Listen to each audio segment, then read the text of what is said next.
네, 오늘 밤에 우리에게 주시는 하나님의 말씀 함께 보겠습니다. 구약성경 사무엘상 23장 1절에서 14절의 말씀 우리 함께 보겠습니다.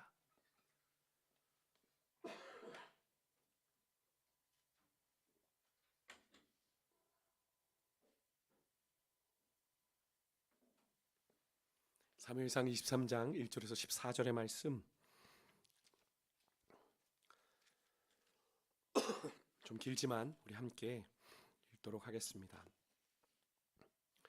제가 한 절 여러분이 한 절 같이 교독하면 좋겠습니다. 제가 먼저 봉독하겠습니다.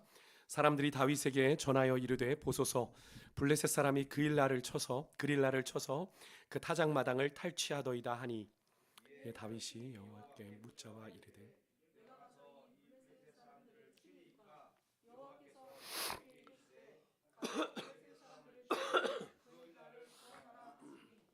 다윗의 사람들이 그에게 이르되 보소서 우리가 유다에 있기도 두렵거든 하물며 그일라에 가서 블레셋 사람들의 군대를 치는 일이리까 한지라. 다윗이 여호와께 다시 묻자온데 여호와께서 대답하여 이르시되 일어나 그일라로 내려가라. 내가 블레셋 사람들을 내 손에 넘기리라 하신지라. 다윗과 그의 사람들이 그일라로 가서 블레셋 사람들과 싸워 그들을 크게 쳐서 죽이고 그들의 가축을 끌어오니라. 다윗이 이와 같이 그일라 주민을 구원하니라. 멜렉의 아들 아비아달이 그일라 다윗에게로 도망할 때에 손에 에봇을 가지고 내려왔더라. 다윗이 그일라에 온 것을 어떤 사람이 사울에게 알림해 사울이 이르되 하나님이 그를 내 손에 넘기셨도다. 그가 문과 문빗장이 있는 성읍에 들어갔으니 갇혔도다. 사울이 모든 백성을 군사로 불러 모으고 다윗은 사울이 자기를 해하려 하는 음모를 알고 제사장 아비아달에게 이르되 에봇을 이리로 가져오라 하고 다윗이 이르되 이스라엘의 하나님 여호와여 사울이 나 때문에 이 성읍을 멸하려 하고 그일라로 내려오기를 꾀한다 함을 주의 종이 분명히 들었다. 그일라 사람들이 나를 그의 손에 넘기겠나이까? 주의 종이 들은 대로 사울이 내려오겠나이까? 이스라엘 하나님 여호와여 원하건대 주의 종에게 일러 주옵소서 하니 여호와께서 이르시되 그가 내려오리라 하신지라. 넘기리라 하니 여호와께서 이르시되 그들이 너를 넘기리라 하신지. 다윗과 그의 사람 600명 가량이 일어나 그일라를 떠나서 갈 수 있는 곳으로 갔더니 다윗이 그일라에서 피한 것을 어떤 사람이 사울에게 말하매 사울이 가기를 그치니라. 같이 읽습니다. 다윗이 광야의 요새에도 있었고 또 십광야 산골에도 머물렀으므로 사울이 매우 찾되 하나님이 그를 그의 손에 넘기지 아니하시니라. 아멘. 네, 오늘 저는 봉독 올린 말씀 가지고 내 길 더 잘 아시니라는 제목으로 함께 여러분과 말씀을 나누겠습니다. 오늘 제목은 찬양의 제목이기도 한데요. 여러분 내 코가 석자다라는 속담 아시죠? 무슨 의미입니까? 나 살기도 벅찬데 남 신경 쓸 겨를 없다라는 이야기죠. 지금 다윗의 상황은 지금 코가 석자가 아니라 5자도 더 되는 상황입니다. 오늘 본문은 그런 상황 속에서 다윗이 어떻게 하나님의 뜻을 따라 선택을 해 내려가는지 그의 인생의 모습을 보여주는데요. 오늘 본문은 다윗이 사울을 피해 광야에서 떠돌다가 도피 생활을 할 때에 일어난 일입니다. 그러던 중에 다윗이 그렇게 이제 떠돌이 생활을 하는 중에 블레셋 접경 지역에 있는 그일라라고 하는 성읍의 소식이 들려옵니다. 그일라 사람들이 1년 내내 수고해서 타작마당에 쌓아놓은 그 추수한 곡식 알곡이겠죠. 얼마나 귀한 거겠습니까? 그것을 블레셋 사람들이 모두 탈취해 갔다는 소식이에요. 분명 추수할 무렵이었기에 그것을 탈곡했기에 그 지역의 생계는 지금 아주 치명적인 상황이 되어버린 거죠. 그러니까 다윗은 그일라를 도울지 말지를 여호와께 묻게 됩니다. 다윗이 이렇게 여호와께 여쭙는다는 것은 무슨 의미겠어요? 하나님이 함께 하시는 전쟁인지를 명분을 얻기 위한 거죠. 하나님의 뜻인지를 묻는 겁니다. 내가 그일라를 가서 그들을 돕는 것이 하나님의 뜻인지를 묻는 거예요. 그러자 여호와께서 블레셋 사람을 치고 그일라를 구원하라는 말씀을 받게 되는데요. 하지만 다윗은 동료들의 같이 함께하는 사람들의 반대에 부딪히게 됩니다. 3절이죠. 그 이유 또한 이들의 의견 또한 타당해요. 우리가 지금 이 유다 땅에 머무는 것도 불안한데 두려운데 우리가 그일라라고 하는 그 땅까지 가서 블레셋 사람을 친다라는 것이 우리에게 너무나 부담스러운 일입니다라고 얘기를 하는 거죠. 상당히 일리가 있는 이야기입니다. 지금 다윗의 무리가 그일라를 치러 가면 그런 동선이 사울에게 분명히 노출될 것이고 혹이라도 블레셋과 전쟁을 치르다가 여의치 않아 퇴각해야 되는 상황일 경우에 사실은 다윗의 공동체는, 다윗의 무리는 어디로도 갈 수 없는 그런 진퇴양난의 상황이 될 수 있는 그런 경국이지 않습니까? 그것을 염려하는 다윗의 사람들의 원성을 다윗 입장에서는 그저 무시할 수만은 없었던 거죠. 그래서 다윗은 그런 자기의 주장을 고집하지 않고, 하지만 그렇다고 포기하지도 않고 동료들을 다시 한번 설득하기 위해서 다시 한번 하나님의 뜻을 확실하게 묻기 위해 나아가게 됩니다. 4절인데요. 그러자 하나님께서 다윗에게 또 한번 이야기하세요. 다시 한번 그일라로 가라. 그곳에서 블레셋 사람을 내가 내 손에 넘겨주리라 약속을 하십니다. 하나님의 거듭된 약속에 다윗과 다윗의 사람들은 확신을 갖게 되고 이제 그일라로 움직이게 되는데요. 여러분, 그렇습니다. 우리가 하나님의 일을 하다가 반대에 부딪히게 될 때 가장 좋은 방법은 여러분 굳이 분쟁할 것이 아니라 다시 한번 하나님의 뜻을 구하는 것이 가장 좋은 지혜입니다. 오늘 본문에 다윗이 했던 것처럼 말이죠. 그 사람들과 굳이 분쟁하지 않았습니다. 왜 그렇게 내 마음 몰라주고 그럽니까? 라고 분쟁하지 않고, 그렇지요, 당신들의 말도 일리가 있습니다. 내가 한 번 더 가서 하나님께 무릎 꿇지요 하고 무릎 꿇어 하나님 앞에 나아갔던 거죠. 그렇게 거듭된 하나님의 약속을 받은 다윗 일행, 하나님이 약속을 주시니까 확신 가운데 그일라로 가서 블레셋 사람들을 쳤고 그들을 크게 물리치고 전리품까지 챙겨서 그일라 사람들을 구원하게 되었다라고 성경은 이야기하는데, 여러분, 그래요. 다윗은 자신의 처지나 상황이 분명히 여의치 않았음에도 불구하고 하나님의 말씀에 순종했던 것을 우리가 보게 되는 거죠. 충분히 예상된 위험이 기다리고 있었지만 개의치 않고 하나님의 말씀에 순종했던 건데요. 여러분, 우리가 하나님의 말씀에 순종하려고 할 때 이런 반응 보일 때가 있죠. 하나님, 내가 조금 더 형편이 좀 나아지면 그때 순종하겠습니다. 하나님, 내가 조금 더 여유가 생기면 그때 순종하겠습니다. 지금 하나님, 내가 당장 당면한 문제가 있는데 이거 지나가면 순종하겠습니다. 약속할 때가 있으시죠. 하나님, 그때 순종하겠습니다. 정말 그 약속 지키십니까? 네, 자주 말씀드리지만 우리가 그렇게 핑계하는 분들 치고 형편이 좀 나아져도 순종하는 거 못 봤고요. 여유가 생겨도 순종하는 거 못 봤고요. 당장의 문제가 해결되더라도 다른 문제, 우리의 인생은 문제의 연속이지 않습니까? 문제가 계속 연속으로 오기 때문에 다른 문제요. 목사님, 이 문제를 해결하고 나니 또 이 문제가 있네요. 조금만 더 있다가요. 우리 인생은 문제의 연속이니까 순종할 수가 없는 거죠. 사랑하는 여러분, 그렇게 핑계했는데 여러분, 하나님께서 여러분의 순종을 원하시는 그때가 바로 그 순간이라면 어떻게 하시겠어요? 여러분에게 순종을 요구하시는 때가 바로 그때라면요. 죄송하지만 여러분의 순종을 통해 이루실 하나님의 역사를 여러분은 놓치게 되는 거죠. 하나님께서 여러분의 순종을 통해 일하기를 원하시는데 여러분이 이 핑계 저 핑계로 하지 않으면 하나님은 다른 사람을 통해 일하게 되시는 거거든요. 여러분, 우리가 이런 이유 저런 핑계로 아니라고 할지 모르지만 하나님의 순종에 대한 강력한 부담을 주실 때가 있어요. 순종하지 않고 견딜 수 없는 그런 마음의 부담이 오실 때는 여러분, 어떤 상황에서도 여러분 순종하는 것이 은혜이고 여러분 하나님의 복을 받을 기회라는 것을 여러분 꼭 믿으시길 바랍니다. 여러분, 지금 하지 않으면 기회가 없어요. 나중에요? 나중은 아닙니다. 나중에 내가 뭐 그런 분들이 있어요. 내가 열심히 젊을 때 일해보고 나중에 목사님 일하겠습니다. 나중엔 연세 드셔서 병원에 입원해서 꼭 하시는 이야기들이 그럽니다. 목사님, 제가 그때 할 걸 그랬습니다. 목사님, 그때 할 걸 그랬어요. 내가 병원에서 일어나면 내가 건강을 회복하지 못할지도 모른다네요. 이렇게 될지 몰랐습니다. 그렇죠. 그래서 우리가 한 치 앞도 내다볼 수 없기 때문에 여러분, 지금 순종하는 것이 은혜예요. 여러분의 마음 가운데 하나님께서 어떤 것이든 순종에 대한 부담 두실 때 여러분 망설이지 말고 형편사정 따지지 말고 순종할 수 있는 은혜가 있으시기를 주 이름으로 축복합니다. 다시 본문으로 와서 문제가 생겨요. 다윗이 그일라를 구원하는 것까지는 좋은데 다윗의 위치가 노출이 됐습니다. 사울이 그일라에 있던 다윗의 소식을 듣게 된 거예요. 근데 우리가 먼저 좀 살펴보길 원하는 건 그 소식을 들었던 사울의 반응입니다. 7절에 보세요. 다윗이 뭐라고 반응을 하냐면, 하나님이 다윗을 내 손에 넘기셨도다. 그가 문과 문빗장이 있는 성읍에 들어갔도다.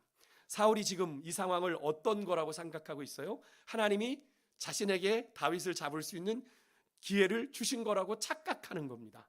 사실 사울은 하나님의 뜻에 관심이 없잖아요. 죄송합니다.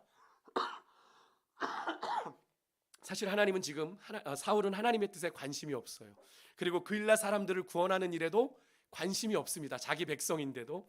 오로지 지금 사울의 관심은 뭐에 있습니까? 다윗을 죽여서 내 왕권을 지켜야지라고 하는데 혈안이 되어 있는데, 그런 사울에게 하나님이 이런 기회를 주셨을 리가 있을까요? 대단한 착각이죠. 대단한 착각입니다. 여러분, 근데 우리가 이 사울의 모습에서 우리가 정말 깨달아야 될 것이 있는데요. 여러분, 하나님의 뜻을 제대로 온전히 깨닫기 위해서는 여러분, 우리의 생각, 우리의 뜻, 우리의 욕심을 먼저 하나님 앞에 내려놔야 된다라는 거예요. 제가 지난주일 설교 때도 말씀드렸지만, 우리가 하나님의 응답을 잘 깨닫지 못하는 이유 중에 하나가 뭐라고 그랬습니까? 내가 내 기도에 응답을 정하고 기도한다고 그랬어요. 그죠? 내가 응답을 정하고 기도하니까 그것이 아니면, 하나님이 그렇게 말씀하지 않으면 다른 건 다 응답이 아니라고 생각하는 거예요. 그렇습니까? 하나님은 예스 하실 수도 있지만 우리의 간구에 노라고도 답을 하실 수 있고요, 기다리라고도 말씀하실 수 있는데, 노와 기다리라는 건 응답이 아닌 거예요. 왜? 내 뜻과 다르니까. 여러분, 그런 분에게 응답이, 하나님의 응답이 온전하게 주어지겠어요? 아닌 거죠. 여러분, 같은 맥락입니다. 여러분, 기도의 기본은 누구의 뜻을 구하는 겁니까? 우리의 뜻을 간구하는 거지만 하나님의 뜻을 구하는 거잖아요. 그래서 우리가 주기도문에서도 하늘에 계신 우리 아버지 이름이 거룩히 여김을 받으시오며 나라의 임하옵시며, 그다음 뭡니까? 뜻이 하늘에서 이룬 것 같이 땅에서도 이루어지이다라고 기도하라고 예수님 가르쳐 주신 거잖아요. 우리가 무엇을 말하는 겁니까? 너희들의 삶에 이루어질 하나님의 뜻을 구해라 라고 말씀하신 거죠. 하지만 사울은요, 자기 욕심대로 지금 자기 앞에 펼쳐진 상황만 보고 하나님의 뜻을 함부로 속단하고 있는 거예요. 오해하고 있는 모습이죠. 근데 여러분, 혹시 우리 가운데 이런 모습 가지고 계신 분 있지 않습니까? 하나님과의 관계가 흐트러져 있는데, 하나님 지금 열어주신 상황이 하나님이 열어주신 상황이라고 생각하는 거예요. 하나님의 뜻을 거스르고 있는데 상황이 열린다고 하나님이 길을 열어주시나 봐요 라고 얘기하는 분들이 있어요. 참 그렇게 말씀하실 때 그런 분들에게 권면하기 참 어려울 때가 있어요. 그렇게 막 좋아하는데 한번 생각해 보시죠. 집사님, 그 길을 지금 그 결정을 내리시기까지 하나님과의 관계가 어떠하셨는지를 한번 보셨으면 좋겠어요라고 말씀을 드리기가 조금 어려울 때가 있습니다. 여러분 향하신 주님의 뜻을 바로 알길 원하세요? 여러분, 정말 중요한 건 먼저 말씀과 기도를 통해 하나님과 지속적인 온전한 관계를 맺어야 돼요. 그래서 하나님에 대해서도 알고 하나님의 성품에 대해서도 잘 알아야 하나님의 뜻을 알 수 있습니다. 여러분, 하나님이 누군지도 모르는데 어떻게 하나님 뜻을 알아요? 하나님이 어떤 분이신지도 모르는데 하나님의 뜻을 알아요? 그거는 말이 안 되는 이야기죠. 그래서 여러분, 신앙은 훈련이라고 하는 겁니다. 말씀 훈련, 기도 훈련, 왜 쓸데없는 그런 고행의 길을 걸어가나 생각하실 수 있지만, 여러분들에게 말씀과 기도 생활을 왜 목회자들이 자꾸 권면하는 걸까요? 잘 안 되지만 힘든데 왜 자꾸 부담스러운 이야기 하는 걸까요? 여러분, 피조물인 우리 인간이 창조주 하나님의 뜻을 그렇게 안다는 것이 그렇게 쉬운 일일까요? 여러분, 결코 쉬운 일 아닙니다. 사실 잘 보면 하나님과 우리는 차원이 다른 존재잖아요. 차원이 다른 하나님의 뜻을 알아가는데, 그렇게 우리가 덥석덥석 알아가도록 그렇게 하나님의 뜻이 금방 알아지겠어요? 그렇지 않죠. 그래서 하나님께서 이 계시의 말씀을 통해 당신의 뜻을 보여주신 거 아닙니까? 이 말씀을 통해서. 여러분, 정말 우리가 하나님의 뜻, 사울의 이런 어이없는 하나님에 대한 오해가, 여러분, 하나님과의 관계가 단절된 이 사울에게는 너무나 당연한 결과죠. 하나님과 상관없는 인생을 지금 살아가고 있으니까. 여러분, 하나님의 뜻을 알기 전에 여러분, 하나님이 어떤 분이신지를 먼저 제대로 아는 것이 중요해요. 그것을 위해서 우리에게 이 약속의 말씀, 하나님의 말씀을 주셨고, 그분과 마음껏 대화하고 묻고 답할 수 있는 기도라는 거룩한 이 도구를 우리에게 허락해 주신 거잖아요. 여러분, 믿으십니까? 이 기도 아무나 할 수 있는 거 아니죠. 여러분, 기도 아무나 할 수 있는 거 아닙니다. 기도도 특권이라는 얘기를 제가 정말 말씀드렸어요. 하나님을 아버지라고 부를 수 있는, 하나님의 자녀된 자만이 누릴 수 있는 특권이 바로 이 기도이지 않습니까? 그래서 오늘 우리가 이렇게 모인 것이 참으로 귀한 은혜고 복인 거예요. 그렇게 하나님을 여러분, 말씀과 기도로 더욱 깊고 넓고 크게 알아갈 때 하나님의 뜻이 우리에게 더 분명하고 확실하게 깨달아질 줄 믿습니다. 여러분, 정말 하나님의 뜻을 온전히 알길 원하신다면 하나님과의 지속적인 관계에 훈련하며 들어가셔야 돼요. 그래서 여러분들에게 말씀을 묵상하고 말씀을 읽으라고 말씀을 드리는 거예요. 오늘 본문에서 사울은 그런 것 전혀 없이 하나님의 영도 떠났지, 하나님의 종도 함께하고 있지 않은데 그냥 주어진 환경과 상황을 통해 사울은 야, 하나님이 내 길을 열어주시는구나라고 속단하고 판단한 겁니다. 아주 대단한 착각이죠. 그러면서 그는 하나님의 뜻을 쫓는 다윗을 오히려 뭐라고 표현합니까? 문과 문빗장에 있는 성읍에 가두셨도다 도간에 든 쥐다라고 얘기를 하고 있는 거예요. 얼마나 미련하고 어리석습니까?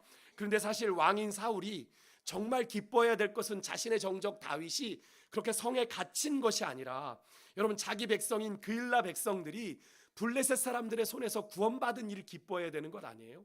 근데 그런 생각 안중에도 없어 보이고 그저 자신의 왕권을 위협하는 정적 다윗을 잡아 죽일 것에만 기뻐하고 있는 이 모습이, 여러분, 이 사울의 모습에서 무엇이 느껴지십니까? 참담하고 참 안타까운 모습을 보게 되죠. 사람이 자기 욕심에 사로잡히면 정말 보아야 될 중요한 것을 보지 못하고 자기가 원하는 것만을 보게 된다는 사실을 다시 한번 뼈저리게 깨닫게 되는 그런 사울의 모습입니다. 8절에 보니까 사울이 이제 모든 백성들을 군사로 불러 모으고 그일라로 내려가 그 성을 포위하고 공격하려고 합니다. 이제 그 성에 다윗을 가두고 다윗의 무리들을 가두고 이제 공성전을 펼치겠다는 거죠. 여러분, 성을 공격할 때 이 수성하는 쪽보단 성을 포위하는 쪽이 장기적으로 더 유리하기 때문에 사울이 그런 전략을 세운 건데요. 그런 사울의 소식이 다윗에게도 미리 전해져요. 아마도 사울처럼 다윗도 사울의 왕실에 어떤 정보망을 가지고 있었던 듯합니다. 사울이 다윗의 위치 정보를 듣고 스스로 하나님의 뜻이라고 단정하고 곧바로 군대를 꾸려 출동하려고 하는 반면에 다윗은 그런 사울의 출정 소식을 듣고 어떻게 합니까? 다시 여호와 하나님 앞에 나아갑니다. 기분대로 자기 판단을 하는 것이 아니라 이번에는 제사장 아비아달이 가져온 에봇을 가지고 하나님의 뜻을 구해요. 여러분, 에봇은 하나님의 뜻에 yes or no를 통해서 하나님이 응답해 주시는 기구죠. 그것을 가지고 묻습니다. 11절에는 사울이 자신 때문에 이 성읍을 멸하라고 그일라로 내려온다고 제가 들었는데 하나님, 정말로 내가 들은 대로 사울이 내려오겠습니까? 물으니까 여호와께서 뭐라고 대답하세요? 내려올 거다. 12절에 또 묻습니다. 이렇게 다윗의 저의 도움을 입은 이 그일라 사람들이 나와 내 사람들을 사울의 손에 넘길까요? 거기에도 여호와께서 뭐라고 말씀하세요? 그들이 너를 넘길 거다. 그렇게 다윗은 사울이 자신을 향해 출정하는 그 긴박한 순간에도 조급해하지 아니하고 하나님의 뜻을 먼저 찾고 구하는 가운데 여러분, 하나님의 인도를 받는 것을 우리가 보게 되죠. 여러분, 사람의 일이라는 것이 그렇습니다. 늘 말씀드리지만 우리는 한 치 앞도 내다볼 수 없는 인생을 살아가지만 여러분, 우리 주님은요, 우리의 길을 우리보다 더 잘 아십니다. 믿으십니까? 하나님은 우리가 걸어갈 길을 우리보다 더 잘 아세요. 우리 인생이라고 하지만 우리 인생을 창조하신 창조주요, 우리의 삶의 참 주인 되신 우리 주님이 우리 인생을 나보다 더 잘 아세요. 그래서 우리는 그 주님께 우리 인생의 걸음을 늘 물어야 되는 겁니다. 내가 계획하려고 하지 말고 늘 물어야 돼요. 하나님, 어떻게 갈까요? 어떻게 걸어가야 할까요? 정말로 그렇게 물어야 우리의 인생이 형통한 삶이 되는 거예요. 한편으로는 다윗이요, 그일라 사람들이 자신과 자신의 사람들을 사울에게 넘겨줄 거라는 이야기를 하나님 앞에 들었을 때 아마 그일라 주민들에게 참 인간적으로는 일만의 배신감도 들지 않았을까 하는 그런 생각도 들기도 합니다. 인간적으로는 참 많이 섭섭하고 야속하지 않았을까 하는 생각이 들지만 다윗은 그렇다고 그 그일라 사람들 원망하거나 어떤 해코지도 하지 않고 그일라가 멸하는 것을 피하기 위해서 조용히 그 성읍을 떠나게 되는데요. 그렇게 다윗이 그일라 성읍을 떠났다는 소식이 사울에게도 전해지면서 사울도 그일라로 향하던 군대를 거두고 결국 돌아가게 됩니다. 하지만 이후에도 되어지는 이야기를 보니까 사울은 끈질기게 다윗을 죽이려고 찾아 헤맸지만 실패했는데요. 마지막 14절에 보니까 이렇게 나와 있어요. 다윗이 광야의 요새와 십광야 산골에도 숨어 다녔다라고 이렇게 표현이 되어 있는데, 여러분, 이 표현은 다윗 일행이 사람이 살지 않는 황폐한 곳들을 이리저리 전전하고 떠돌았다는 이야기예요. 사울의 소나기를 피해서.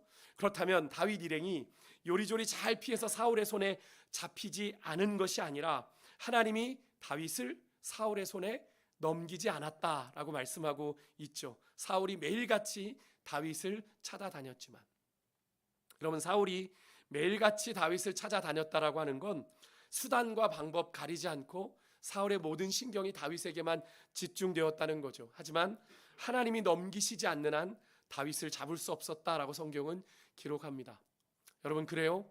사람이 아무리 노력한다고 한들 하나님이 허락하시지 않으면, 하나님이 여시지 않으면 안 된다라는 것을 우리에게 분명히 보여주시는 장면이죠. 여러분, 마태복음 10장 29절의 말씀, 참새 2마리가 한 아사리온에 팔리지 않느냐, 그러나 너희 아버지께서 허락하지 아니하시면 그 하나도 땅에 떨어지지 아니한다라고 말씀하십니다. 참새 한 마리도 하나님의 뜻이 아니면 떨어지지 않는다는 거예요. 하나님의 뜻이 아니면 이루어지지 않는다는 거죠. 여러분, 온 세상을 움직이시는 분, 여러분, 우리 하나님이신 걸 여러분 믿으시길 바랍니다. 우리 하나님이 온 세상의 역사를 주관하시는 분이십니다. 그분은 우리가 알지 못하는 크고 은밀한 일을 이루실 수 있는 분입니다. 그 일을 구하는 자에게 그것을 보여주시는 분입니다. 여러분, 하나님의 뜻을 알고 따르는 것은 여러분, 우리가 운전할 때 내비게이션을 따라서 운전하는 것과 같아요. 목적지로 정확하게 우리를 안내해 주죠. 그러하기 때문에 우리 믿음의 사람들은요, 날마다 우리 인생을 놓고 하나님 앞에 물어야 돼요. 날마다 기도하고 말씀 가운데 내게 주시는 하나님의 뜻을 찾아야 돼요. 발견해야 됩니다. 그래서 하나님의 인도하심을 구해야 됩니다. 여러분, 하나님의 인도하심은 우리가 계획한 것보다 훨씬 더 정확해요. 하나님의 때가 더 정확해요. 내 생각보다 크신, 내 계획보다 크신 그 주님의 계획을 신뢰하며 오늘 이 밤도 주의 부르심을 향한 그 부르심에 순종하기로 결단하는 여러분과 제가 될 수 있기를 주의 이름으로 축복합니다. 우리 그렇게 주의 부르심에 응답하는 마음으로 우리 하나님의 부르심 함께 찬양하고 우리 기도의 자리로 함께 나아가겠습니다.